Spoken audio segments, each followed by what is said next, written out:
full membackup 100% seperti menggerakkan partisipasi masyarakat secara optimal. Insya Allah target 70% ini mudah-mudahan sebelum 31 Desember bisa tercapai. Demikian, Ibu. Baik. Ya, kita alhamdulillah ya, ini sudah memperbaiki posisi dari posisi ke-27 ke posisi 23 saat ini. Pak Dokter, memang Polri juga memang apakah melakukan razia ya, razia untuk menggencarkan vaksinasi ini sebagai salah satu upaya untuk mencapai target 70% seperti itu?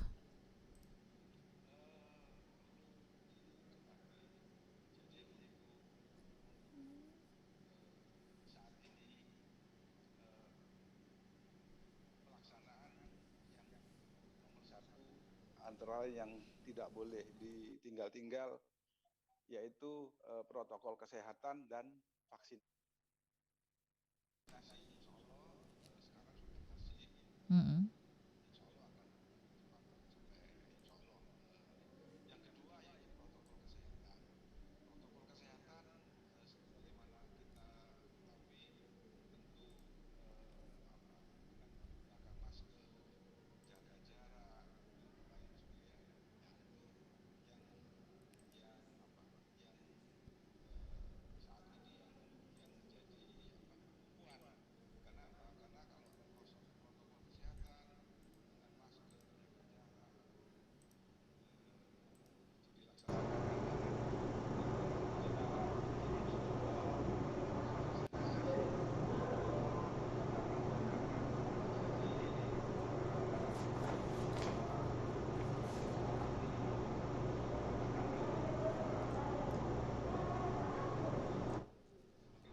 Baik.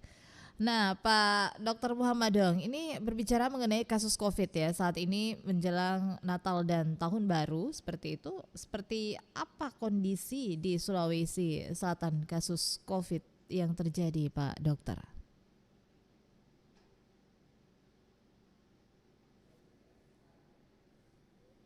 Iya, suara Pak Dokter kami tidak terima, Pak. Mungkin bisa dinyalakan ya mic-nya.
Baik.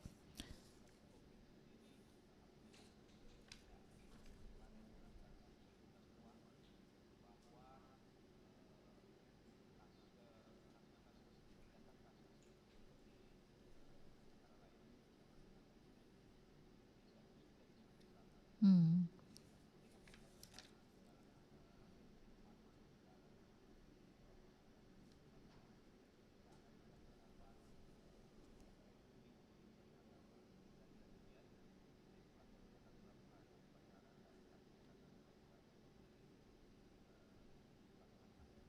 Baik.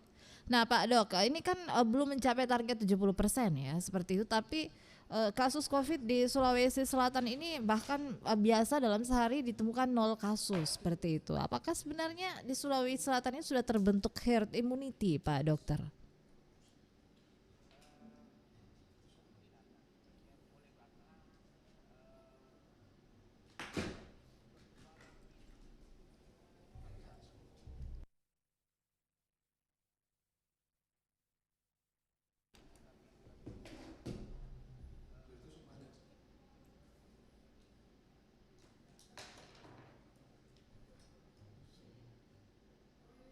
Iya, suaranya Pak Dokter menghilang nih.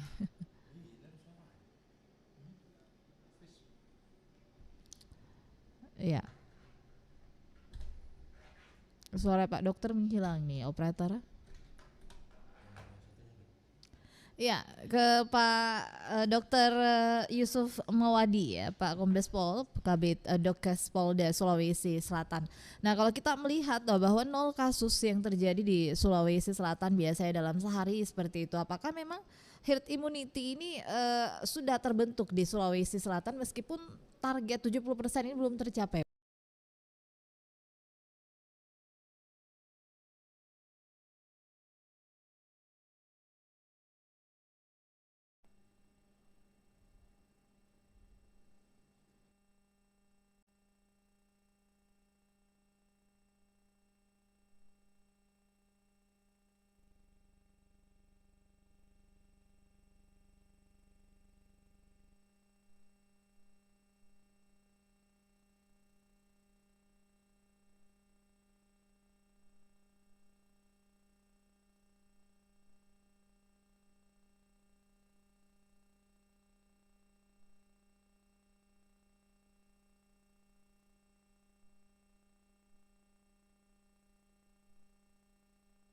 Menjadi pandemi di dunia ini, termasuk di Indonesia.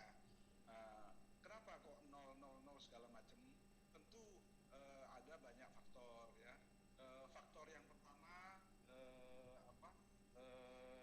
yang orang sudah diimunisasi atau divaksin itu.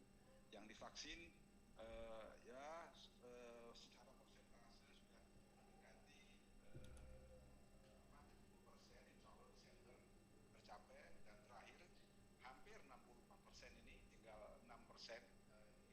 Nah, terus yang kedua, tentu COVID-19 ini sebagian besar banyak orang yang terkonfirmasi. Dalam hal ini OTG itu orang tanpa gejala, sehingga dia secara alamiah terkonfirmasi, namun secara keluhan tidak ada.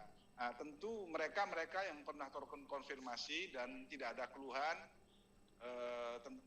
pasti akan terbentuk antibodi di dalam tubuhnya, dan itu akan menambah persentase tentu antara yang divaksin dengan mereka yang pernah terkonfirmasi. Insya Allah harapan saya sih konsep herd immunity itu akan berperan di menurunnya yang terkonfirmasi. Karena kalau misalnya ada 100 orang dan 70 orang sudah punya kekebalan, jadi COVID itu menularan ke yang dia mau loncat ke yang sudah punya kekebalan, tentu dia tidak akan menginfeksi, tidak akan loncat ke sini, wah ini sudah punya kekebalan, dia nggak menginfeksi ke tempat lain. Nah, tentu pada akhirnya COVID sendiri insya Allah tidak akan berkembang. Baik. Kira-kira gitu. Ya, Pak. Saya ke Pak Dokter Muhammadong ya.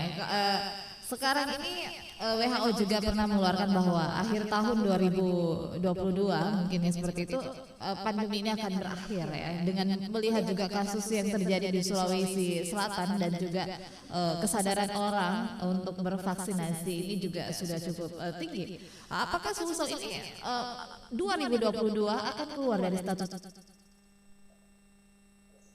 Ya, tentu sebelumnya suara saya sudah terdengar.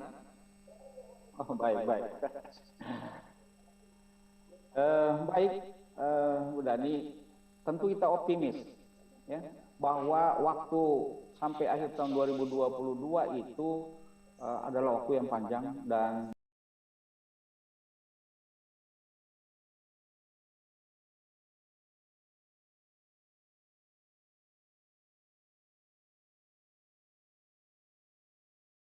sektor termasuk TNI Polri yang sudah berperan besar sekali dalam kerjasama kita dalam menurunkan COVID-19 ini saya kira kita tentunya bisa optimis untuk mendapatkan pernyataan statement dari WHO itu bahwa mudah-mudahan di akhir tahun 2022 COVID-19 sudah tidak dinyatakan pandemi lagi. Kita berharap besar untuk itu.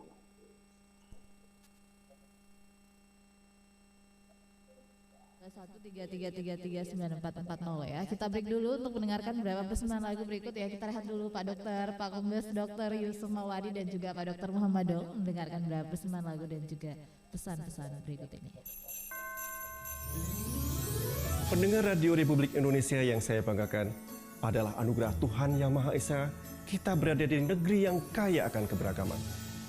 Kita jaga dan merawatnya dengan berdasarkan pedoman hidup bangsa Indonesia, Pancasila. Di masa pandemi COVID-19 yang masih belum berakhir, kita tingkatkan semangat kasih sayang serta kepedulian dan persaudaraan terhadap sesama dengan menjunjung tinggi toleransi, saling menghargai, serta saling menjaga hak-hak warga negara sesuai dengan Undang-Undang Dasar 1945 untuk tegaknya Bhinneka Tunggal Ika.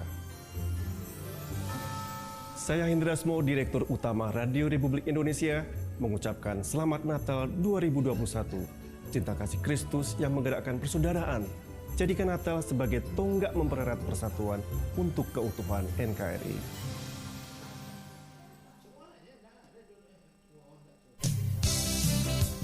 .4 FM Pro 1 RRI Makassar, Kanal Inspirasi.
Ya, Anda masih bersama di 94,4 Pro 1 RRI Makassar dalam Dialog Lintas Makassar pagi. Untuk edisi hari ini 24 Desember 2021 dengan topik demi target vaksinasi, Sulsel menggencarkan razia. Nah, pendengar, untuk Anda yang ingin bergabung juga silakan di 082133339440. Lanjut aja kita kembali bersama dengan Dr. Muhammad Dong, PLT Kabid Pencegahan dan Pengendalian Penyakit Dinas Kesehatan Sulawesi Selatan, dan juga Kombes Polisi Dr. Yusmawadi, Kepala Bidang Kedokteran dan Kesehatan Polda Sulawesi Selatan. Ya, kita ke Pak Dr. Yusuf Mawadi dulu. Ini Pak Dokter, sebenarnya masyarakat ya, ini karena belum mencapai target 70%, apakah masyarakat ini masih banyak yang takut untuk divaksin? Nanti juga ke Pak Muhammad Dong. Sampai nanti juga bakal digencarkan razia nih Pak. Baik, terima kasih Bu Dani. Namanya informasi yang diterima oleh masyarakat seperti hoaks segala macam itu, dan ada efek samping KIPI yang selama ini timbul seperti habis divaksin timbul keluhan-keluhan, itu ternyata lebih ini ke medsos maupun di media massa itu lebih menggaung ininya, informasinya, daripada manfaat vaksinasi yang dibutuhkan saat ini, sehingga tercapai herd immunity, sehingga pada ujung-ujungnya nanti insya Allah COVID-19 ini akan berakhir. Itu jadi faktor hoak, informasi-informasi yang tidak jelas itu ya alhamdulillah sekarang sudah minimal. Awal-awal dulu sangat mendominasi kemauan masyarakat untuk melakukan vaksinasi. Demikian, Bu. Baik. Nah, Pak Muhammad Dong, ini masalah hoax nih Pak Muhammad Dong, dan juga masih ada masyarakat yang enggan untuk divaksin, bahkan mereka juga menggunakan ada joki ya, di Pinrang ini ada joki vaksin sampai 17 kali disuntik loh Pak. Iya. Nah, ini bagaimana Dinkes tentunya untuk bisa mengedukasi masyarakat yang masih takut untuk divaksin. Pendengar kita juga mungkin masih ada yang takut untuk divaksin. Ya, silakan bergabung nih, ada Pak Dokter dari Polda juga dan juga dari Dinas Kesehatan di 082133339440. Silakan Pak Muhammad Dong. Baik, saya kira apa yang disampaikan oleh Pak Kabid Dokes tadi itu benar adanya di lapangan, bahwa kita berhadapan-hadapan dengan isu-isu hoax yang beredar di masarakat. Tetapi kami juga dari jajaran Dinas Kesehatan juga tidak akan tentunya pasrah dengan kondisi tersebut. Berbagai upaya yang kita lakukan dalam counter hoax ini, bekerja sama dengan instansi terkait seperti Infocom, dan upaya-upaya edukasi yang senantiasa kita lakukan, baik pada saat vaksinasi juga pada saat kesempatan-kesempatan tertentu yang dijadikan momen untuk memberikan edukasi kepada masyarakat. Seperti yang disampaikan oleh Bapak Kabid Dokes tadi, memang sangat sulit. Bahkan di awal-awal itu kita berhadapan dengan isu-isu yang sangat sulit untuk kita masuki, oleh karena ada persepsi di masyarakat bahwa semua orang yang akan divaksin akan meninggal 2 tahun kemudian dan sebagainya. Luar biasa ya. Jadi alhamdulillah memang pentahapan upaya-upaya pencegahan yang kita lakukan memang kita akui bahwa kita dari awal memang lemah di upaya edukasi kita. Itu juga tidak serta-merta terjadi oleh karena adanya pembatasan-pembatasan yang dilakukan pada saat marak-maraknya COVID-19 ini berlangsung di tahun 2020 tentunya. Hampir pembatasan-pembatasan tersebut juga membatasi pergerakan petugas, ya, sehingga kontak kita dengan masyarakat juga menjadi berkurang.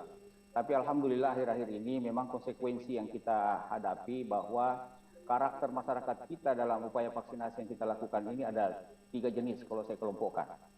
Yang pertama adalah orang-orang yang memang sadar dan mau divaksin. itulah kemudian yang kita bisa capai dengan mulus sampai angka kurang lebih 40%. Kemudian tahap kedua atau karakter kedua dari masyarakat kita dalam upaya vaksinasi ini adalah mereka yang ragu-ragu divaksin. Ya.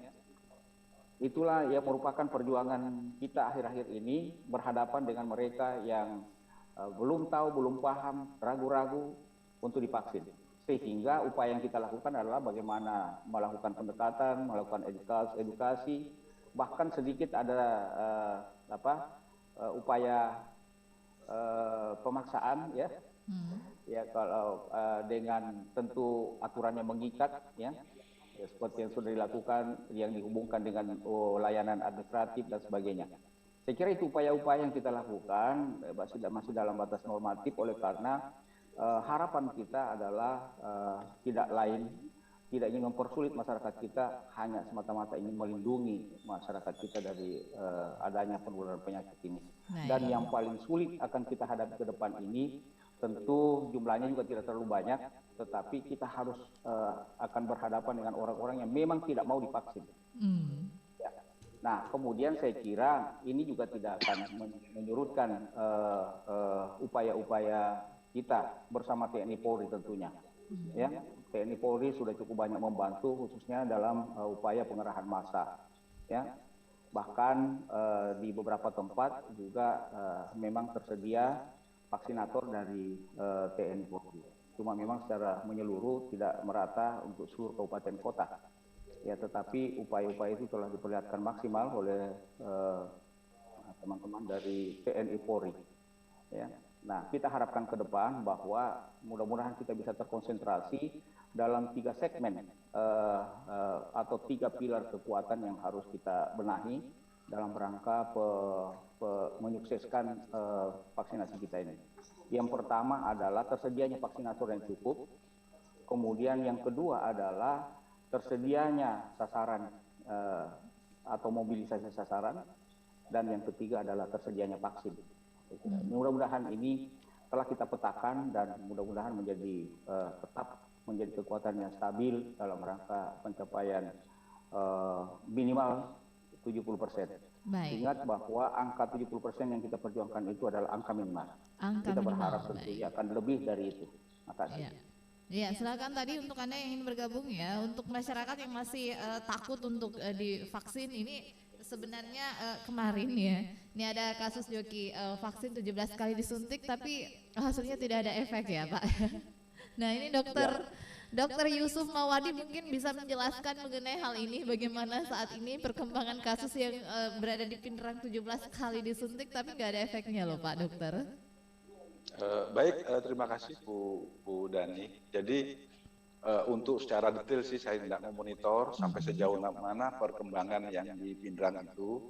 Namun untuk yang disuntik, tentu kita sudah tahu vaksin-vaksin itu kan bermacam-macam sekarang itu. Ada vaksin yang memang dimatikan, ada yang rekombinan DNA.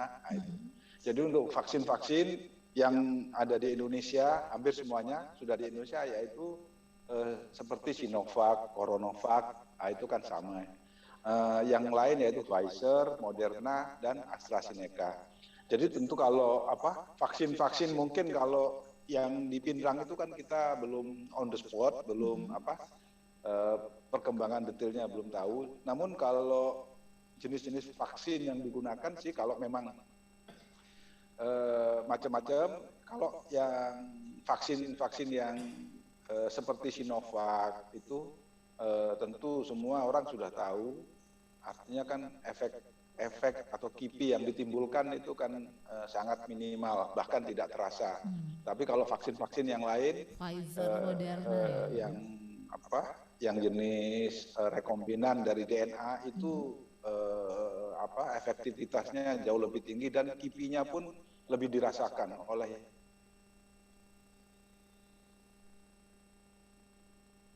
Iya. Ada gangguannya?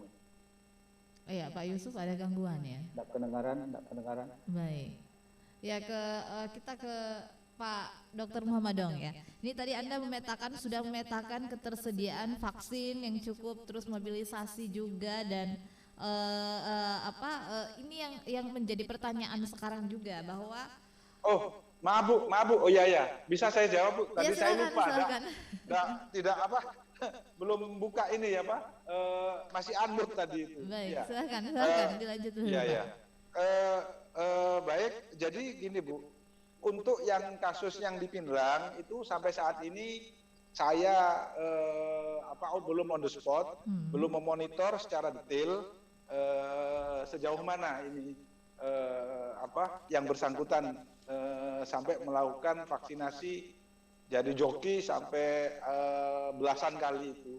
Sampai saat ini belum memonitor.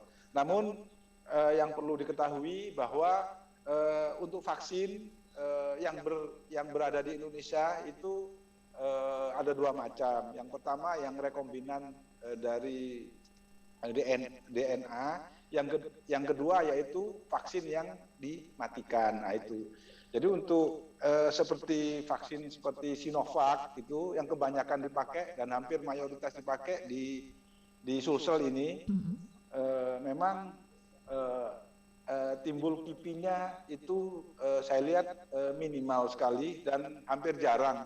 Bahkan kalau sudah divaksin itu mungkin lebih banyak tidak merasakan seperti vaksin-vaksin yang Moderna dan lainnya.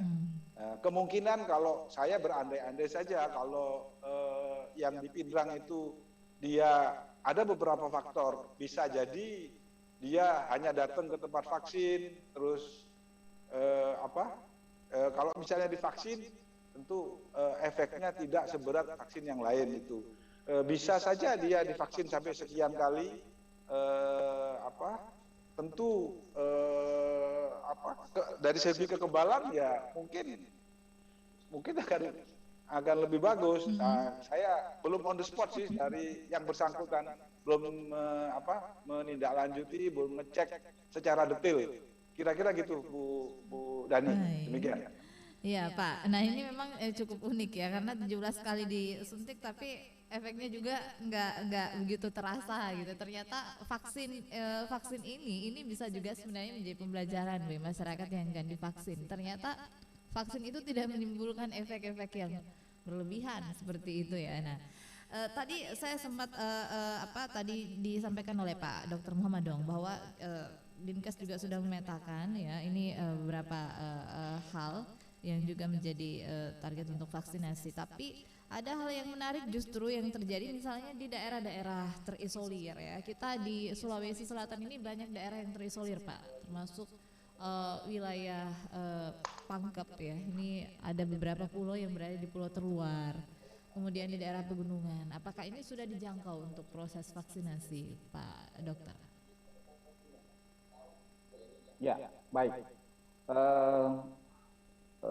Kondisi geografis, topografis Sulawesi Selatan juga memang merupakan satu hambatan, kendala di lapangan, ya. Tetapi bukan berarti dengan adanya kendala itu kemudian petugas kami tidak menjangkau. Hampir seluruh wilayah yang daerah sulit sekalipun sudah dijangkau oleh para petugas kita. Kita ketahui bahwa sebaran puskesmas di seluruh Indonesia, khususnya di Selatan, juga memang telah disiapkan untuk menjangkau daerah sulit sekalipun. Nah, kerja-kerja teman kita di lapangan beserta dengan teman-teman dari TNI Polri, beberapa gambar yang kita dapatkan sebagai laporan pelaksanaan kegiatan vaksinasi di daerah sulit cukup memprihatinkan. Teman dari TNI Polri bersama dengan teman-teman dari Puskesmas itu dengan naik motor sampai menyimpan motornya kemudian melanjutkan perjalanannya untuk menjangkau sasaran yang menjadi target vaksinasi kita. Cuma itu juga memang menjadi kendala pada saat penginputan, sehingga itu juga dia melakukannya kemudian direkap di Excel saja, kemudian mencari sinyal, kemudian dilempar itu sebagai laporan ke kami. Baik. Alhamdulillah kendala-kendala itu telah kita lewati. kita jalani. Kemudian tentu sekali lagi saya apresiasi kerjasama kita dengan kami apresiasi kerjasama kita dengan teman-teman dari TNI Polri. Baik. Nah, TNI Ya, Polri ini yang saya kira mengeksekusi begitu. ya, Pak ya, di daerah-daerah terisolir, daerah-daerah pegunungan ini bagaimana sih suka dukanya, Pak Kombes Dr. Yusmawadi? Terima kasih Bu Dani. Jadi seperti kita ketahui bersama bahwa vaksinasi dan vaksinasi COVID-19 itu memang beda dengan vaksin-vaksin yang sebelumnya, ya. Kan sebelumnya ada vaksin campak, DPT, polio. Jadi kalau vaksin-vaksin yang model dulu itu tinggal disuntik saja, tinggal direkap manual, tinggal dikirim ke pusat, kira-kira gitu. Sehingga cakupan secara manual pun itu langsung dengan merekap saja. Nah, kalau vaksin COVID ini berbanding lurus dengan IT-nya, artinya dengan NIK-nya. Jadi satu orang satu input. Bayangkan untuk Indonesia 200 juta, berarti 200 juta yang diinput itu. Dan untuk kontrolnya dan hasilnya itu kita tidak menghitung secara manual yang kita lakukan, tapi langsung di KPCPEN itu, sehingga yang tiap hari diupdate, oh ternyata ini hasilnya. Nah, itu. Jadi yang perlu di dalam bahwa yang sebelumnya belum pernah kita prediksi, hanya menghitung, mensuntik, merekap, tidak. Ternyata ini terkait juga dengan jaringan. Nah, itu. Kami dari Polda memang sudah membentuk tim. Jadi tim kami yang ke daerah-daerah itu yang melakukan percepatan selalu include dengan tim jaringan, tim IT dari Polda. Nah, kami selalu bergerak di situ, termasuk pernah kami ke Bone, daerah itu sangat tidak ada jaringan, blank area. Akhirnya kami bawa di satu titik yang di situ ada jaringan, sehingga para Babin Kamtipmas, Babinsa mengumpulkan di satu titik itu. Dan harapan kami sih dalam pelaksanaan langsung suntik, langsung input, langsung suntik, langsung input. Nah, seperti yang disampaikan oleh Pak Muhammad Dong tadi, direkap dulu secara Excel, baru diinput belakangan. Nah, itulah yang akhirnya ngecek capaian antara yang manual sama yang online selalu ada deviasi atau ada perbedaan atau delay. Nah, dan alhamdulillah untuk sekarang sudah ada tim khusus, saya lihat dari Polda sudah ada, dari Dinas Kesehatan, dari pemerintah provinsi sudah ada, dan selalu include dengan tim input itu. Dan di seluruh kabupaten kota rata-rata saya lihat kemarin terakhir saya lihat di mana, di Takalar, di Jeneponto, di beberapa kabupaten ada tim khusus yang dibentuk oleh para bupati, khusus tim input. Tentu dengan jaringan yang kuat dan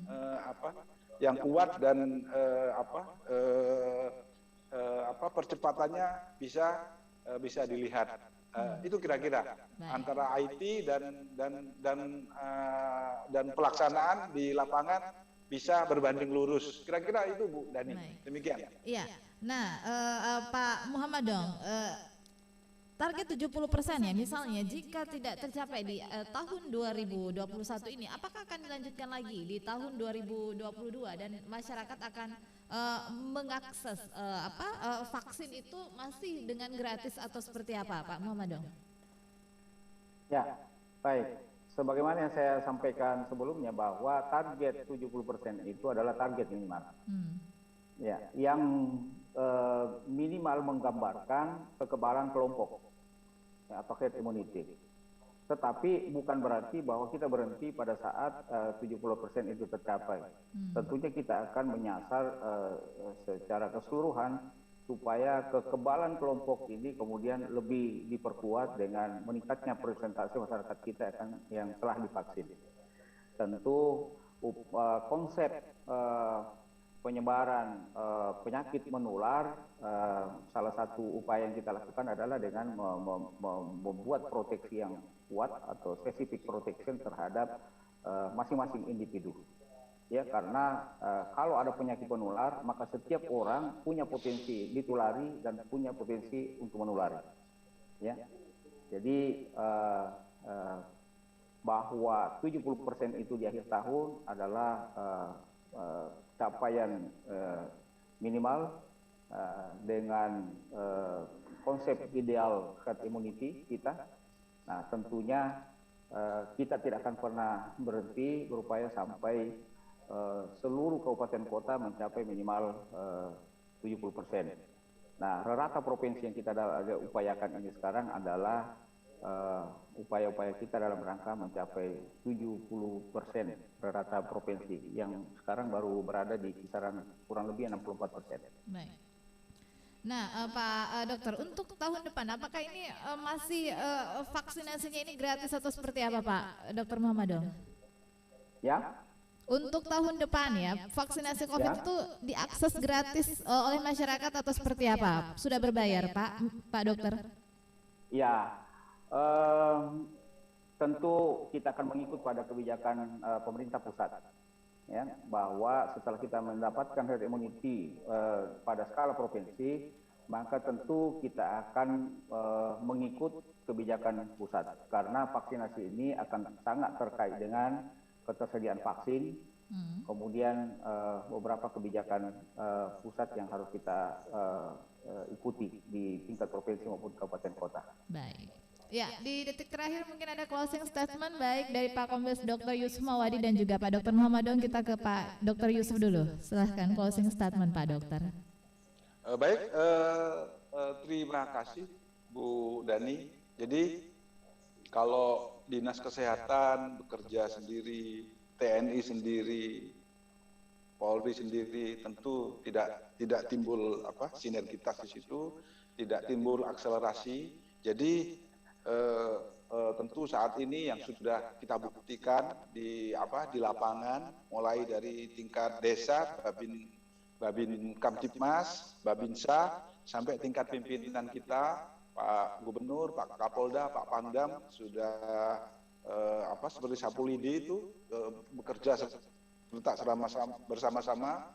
Tentu yang pertama, insya Allah di tahun 2000 Nataru tahun 2021 dan sampai awal Januari ini, tentu di 2021 terakhir nanti Desember akan tercapai, itu insya Allah tercapai, bahkan itu minimal, insya Allah bahkan lebih. Namun yang paling penting diketahui oleh masyarakat, yang kedua yaitu walaupun terkonfirmasi sampai saat ini sudah menurun bahkan nol, kita jangan lengah karena COVID-19 masih berada di sekitar lingkungan kita dan mereka tetap berada di udara berterbangan. Namun kalau kita herd immunity-nya terbentuk, mereka akan mati karena tidak bisa meninfeksi. Dan jangan lupa vaksinasi tetap diperlukan karena memang secara keseluruhan insya Allah 70% tercapai, namun itu masih belum merata. Dan hanya di Kota Makassar, di Parepare,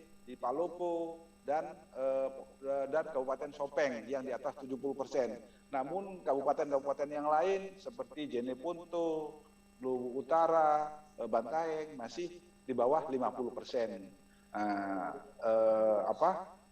Idealnya sih tingkat provinsi nanti harus di atas 70%. Minimal untuk kota dan kabupaten itu 70%. Dan yang terakhir, jangan lupa bagi warga masyarakat vaksinasi dan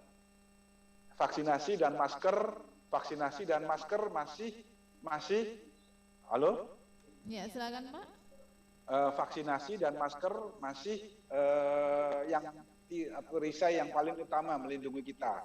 Vaksin, masker itu yang selalu kita gunakan saat ini. Demikian Bu Dani. Iya, ke Pak Dr. Muhammadong, silakan Pak Dokter.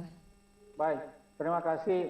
Sebagai closing statement dari kami atas nama pemerintah Provinsi Sulawesi Selatan, Dinas Kesehatan Provinsi Sulawesi Selatan, ingin menyampaikan kepada kita semua dan seluruh masyarakat Indonesia, khususnya Sulawesi Selatan, bahwa pandemi belum selesai. Oleh karena itu sangat dibutuhkan kehati-hatian oleh kita semua, sehingga diharapkan kepada seluruh masyarakat kemudian jangan teledor, dan untuk petugas kita harapkan untuk tidak kendor. Ya, mari kita satukan tekad semangat kita dalam rangka melindungi masyarakat kita. Baik.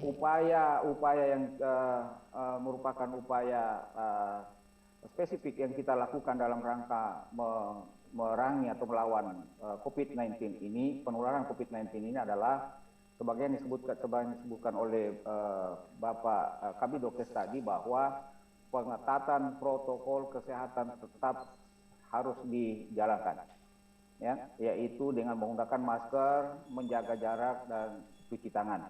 Cuci tangan itu diwakilkan untuk upaya-upaya perilaku hidup bersih dan sehat tentunya. Baik. Bahwa setiap kita kontak maka sedapat mungkin mencucinya. Karena tanganlah kemudian yang paling dekat dengan port de entry masuknya kuman ke dalam tubuh, maka kemudian diharapkan untuk sesering mungkin mencuci tangan. Kemudian yang terakhir adalah tentu dengan yang kedua adalah vaksinasi. Ya. Upaya vaksinasi kita ini harapan kita bahwa minimal di akhir Desember ini kita bisa dapatkan rata provinsi 70%, dan kalau bisa di atas 50% kabupaten kota kita bisa mendapatkan 70%. Dan sekalipun mereka yang ada di level bawah atau urutan terbawah di bawah 50%, juga mereka tetap berupaya dan optimis, mudah-mudahan mereka diberi kekuatan, masyarakatnya bisa diajak untuk berpartisipasi dan mau untuk divaksin. Mudah-mudahan upaya-upaya inovasi, kreativitas dari masing-masing kabupaten kota bisa mengantarkannya ke posisi 70%. Baik. Dan yang terakhir paling kami harapkan adalah adanya partisipasi dan kesadaran masyarakat kita untuk bisa dan mau untuk divaksin. Baik. Tentu kita harapkan dengan kesadaran, kemauan, pengetahuan, kemauan, ya, dan kemampuan, ya, masyarakat kita harapkan memiliki itu. Dan tidak ada yang paling jitu, tidak paling baik dari semua usaha yang kita lakukan kecuali dengan partisipasi masyarakat. Baik. Saya kira itu sebagai closing statement kami. Demikian, billahi taufiq wal hidayah dari kami. Assalamualaikum warahmatullahi wabarakatuh. Waalaikumsalam warahmatullahi wabarakatuh. Terima kasih Pak Dr. Muhammad Dong dan juga Bapak Kombes Polisi Dr. Yusmawadi ya sudah bersama dengan kami di kesempatan pagi hari ini dalam Dialog Lintas Makassar pagi edisi Jumat 24 Desember 2021. Saya Dani pamit undur diri. Ya, terima kasih Pak Dokter atas kesempatannya bersamanya. Wassalamualaikum warahmatullahi wabarakatuh. Waalaikumsalam warahmatullahi wabarakatuh. Terima kasih, Dok. Baik, sama-sama. Sama-sama. Iya. Berada demikian kami hadirkan Dialog Lintas Makassar pagi untuk kesempatan hari ini. Semoga apa yang kami perbincangkan tentunya bisa memberikan manfaat untuk Anda. Ayo kita bervaksinasi ya untuk membentuk herd immunity ya agar kita terbebas dari pandemi COVID-19 ini. Saya Dani pamit undur diri. Wassalamualaikum warahmatullahi wabarakatuh.